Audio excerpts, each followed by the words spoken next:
Pension का page. जी हां, जब से सरकार ने पेंशन की नई स्कीम यूनिफाइड पेंशन स्कीम को लॉन्च किया है, तब से हर कोई इसी कैलकुलेशन में लगा है कि ये नई स्कीम कैसे फायदेमंद होगी। जो पुरानी स्कीम पहले चली आ रही थी एनपीएस, क्या उससे बेहतर है? ओल्ड पेंशन स्कीम जो 2004 से पहले थी, क्या उससे बेहतर है? तो इस कंफ्यूजन को आज हम दूर करने की कोशिश करेंगे इस वीडियो में। इस वीडियो को देख लेंगे तो आपके मन में कोई दुविधा नहीं रहेगी। तो आइए सबसे पहले देखते हैं कि इस तीन स्कीम में अंतर क्या है। अंतर का सबसे पहला पैमाना लेते हैं पेंशन की गारंटी।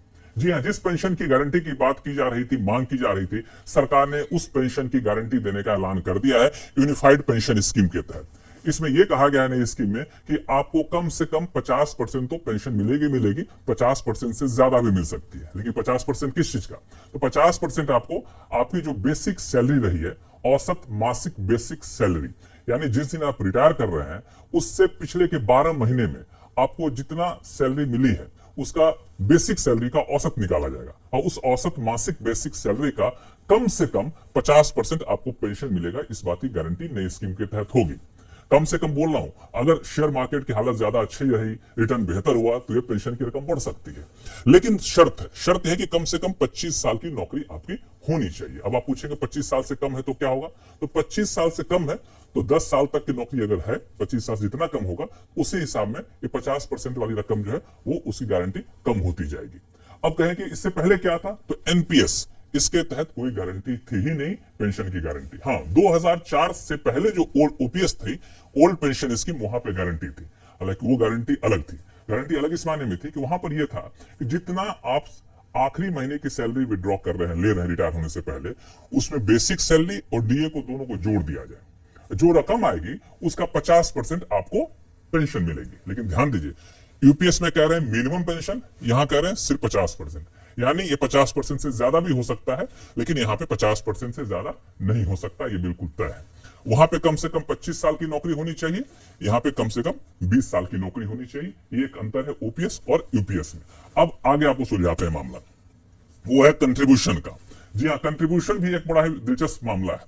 जो यूनिफाइड पेंशन स्कीम है, वहां पे सरकार ने कहा है कि हम अपना कंट्रीब्यूशन बढ़ा रहे हैं। चूंकि एनपीएस के तहत सरकार 14% कंट्रीब्यूशन देती थी और कर्मचारी को 10% देना पड़ता था। अब ये यूनिफाइड पेंशन स्कीम के तहत सरकार 14% नहीं, 18.5% कंट्रीब्यूशन देगी और कर्मचारी 10% देते थे, अभी भी 10% देंगे। लेकिन ओपीएस देखें तो ओपीएस का मामला बिल्कुल अलग था। ओपीएस के तहत कर्मचारी को कोई कंट्रीब्यूशन नहीं देना पड़ता था, सिर्फ और सिर्फ सरकार ही वहन करती थी पूरा खर्चा। ये इसकी खासियत थी। अब आप आइए अगले हिस्से में, वो है मिनिमम पेंशन। जी हाँ, मिनिमम पेंशन का मतलब ये हुआ कि कम से कम कितना पेंशन मिल जाएगा। तो यूनिफाइड पेंशन स्कीम के तहत मिनिमम पेंशन 10,000 रुपए रखी गई है, अगर आपकी सैलरी, आपकी नौकरी कम से कम 10 साल की हो चुकी है तो। एनपीएस के तहत मिनिमम पेंशन का प्रावधान था ही नहीं। ओपीएस यानी ओल्ड पेंशन स्कीम जो 2004 से पहले की थी, उसके तहत मिनिमम पेंशन 9,000 थी, नई में 10,000 है, ओल्ड पेंशन स्कीम में 9,000 थी। यहाँ पे 10 साल की नौकरी की शर्त थी, यहाँ भी 10 साल की नौकरी वाली शर्त बरकरार है। अब आइए, अब एक अगला मुद्दा है, वह है फैमिली पेंशन। किसी पेंशन धारक की मृत्यु हो जाती है, अगर आश्रित रहते हैं तो उनको भी फैमिली पेंशन मिलती थी। ओल्ड पेंशन स्कीम के तहत जो पेंशन धारक थे, जितना आखिरी पेंशन उठाते थे उसका 60% उनको मिलता था, उनकी फैमिली को। अब एनपीएस में ये प्रावधान नहीं था, यूपीएस में प्रावधान फिर से वापस ला दिया गया है। वहां भी फैमिली पेंशन 60% मिलेगी आखिरी पेंशन का, जैसा कि ओपीएस के तहत मिलता था। तो यहाँ पे ओपीएस और यूपीएस दोनों एक समान है। अब आप आगे आइए, वो है एक मुश्त रकम। जी हाँ, जब कोई रिटायर करता है तो लोग कहते हैं अच्छी खासी रकम मिली होगी, तो लमसम अमाउंट जो है वो मिलती है। तो वो एनपीएस के तहत तो कुछ ऐसा प्रावधान था ही नहीं। ओल्ड पेंशन स्कीम और यूपीएस में दोनों मिलेगी, लेकिन यूपीएस में शर्त अलग है। यूपीएस जो नई स्कीम है उसमें यह कहा गया है कि आप एक महीने की जो मासिक बेस सैलरी है, उस मासिक सैलरी का 10वां हिस्सा आपको मिलेगा हर 6 महीने की नौकरी पर। यानी 6 महीने की नौकरी की अवधि के बराबर एक मासिक सैलरी का 10वां हिस्सा, फिर 6 महीने की नौकरी के बराबर एक मासिक सैलरी का 10वां हिस्सा, ऐसे कैलकुलेट किया जाएगा। तो एक मुश्त रकम ऐसे आपको मिलेगी। ग्रेचुटी पे कोई फर्क नहीं पड़ेगा, ग्रेचुटी आपको मिलेगी। ये एक मुश्त रकम मिलने के साथ ही मिनिमम पेंशन पर कोई असर नहीं पड़ेगा। ओपीएस के तहत क्या था? ओपीएस के तहत मामला अलग था। ओपीएस के तहत यह था कि एम्प्लॉय ने अपनी नौकरी के दौरान जितना भी कंट्रीब्यूशन किया है पेंशन में, सारे कंट्रीब्यूशन ब्याज समेत उसको मिल जाते थे, इसलिए मोटी रकम मिलती थी।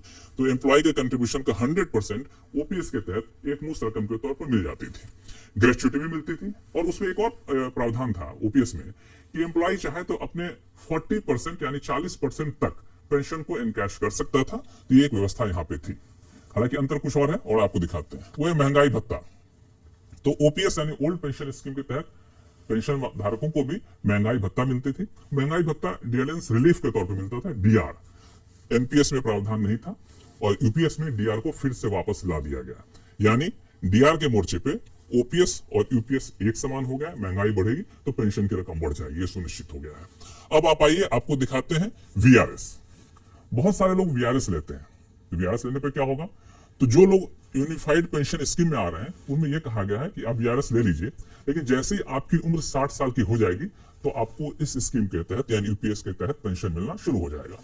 एनपीएस के तहत ऐसा कोई प्रावधान था नहीं, लेकिन ओपीएस में प्रावधान यह था कि अगर आप वीआरएस लेते हैं तो आपकी जो बेसिक सैलरी है और डीए है आखिरी सैलरी, उसके बेसिक सैलरी और डीए का 50% आपको तत्काल दे दिया जाएगा।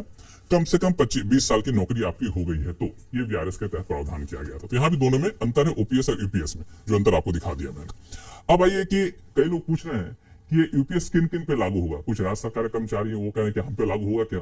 कुछ बैंक के कर्मचारी फोन कर रहे हैं कि हम पे लागू होगा क्या। कुछ प्राइवेट सेक्टर कर्मचारी है। तो बता दो कि अगर आप राज्य सरकार के कर्मचारी हैं तो लागू होने की संभावना है। शर्त सिर्फ यह है कि आपकी राज्य सरकार इस यूनिफाइड पेंशन स्कीम को लागू करने का ऐलान कर दे, जैसे कुछ राज्यों ने करना शुरू भी कर दिया है।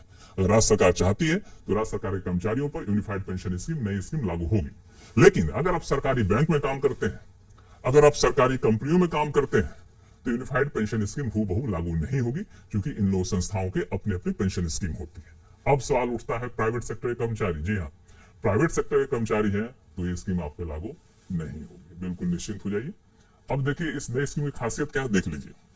वो खासियत यह है कि ये जो नई स्कीम है, ऐलान तो हो गया है, लेकिन 1 अप्रैल 2025 यानी अगले कारोबारी साल से लागू होगी। हालांकि ऐसा नहीं कि अभी आप नौकरी कर रहे हैं या रिटायर कर रहे हैं तो आपके लागू नहीं होगी। बताते हैं क्यों।